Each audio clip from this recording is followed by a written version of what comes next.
Hello बच्चों, let's read the question. Question says two masses m1 and m2 are joined by a spring as shown. The system is dropped to the ground from a certain height. The spring will be, for options given, stretched when m2 is greater than m1.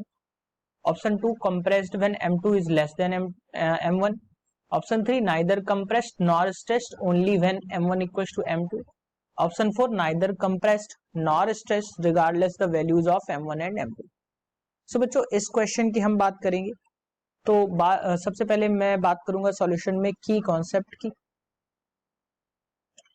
तो ध्यान रखना, जो gravitational acceleration की value होती है, जी की value होती है, वो आपकी होती है G M mass of earth upon R square के बराबर।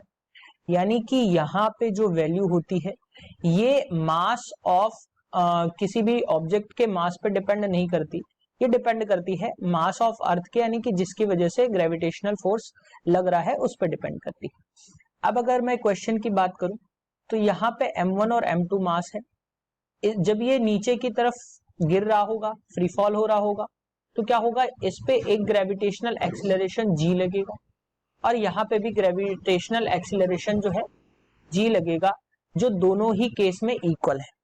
अब अगर दोनों ही इक्वल है तो दोनों की वेलोसिटीज में कोई भी फर्क नहीं आएगा, दोनों ही इक्वल कंडीशन में यहाँ पे गिरेंगी।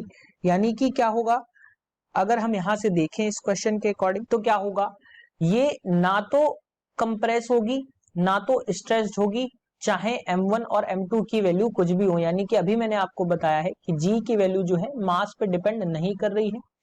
m1 या m2 बड़े हो या छोटे हो, इस बात से कोई फर्क नहीं पड़ेगा, ये ना तो स्ट्रेच होगी ना ही कंप्रेस होगी। सो बच्चों अगर हम ऑप्शन की बात करें तो option 4 is the correct answer for this question. Hope you understood it well. Best of luck.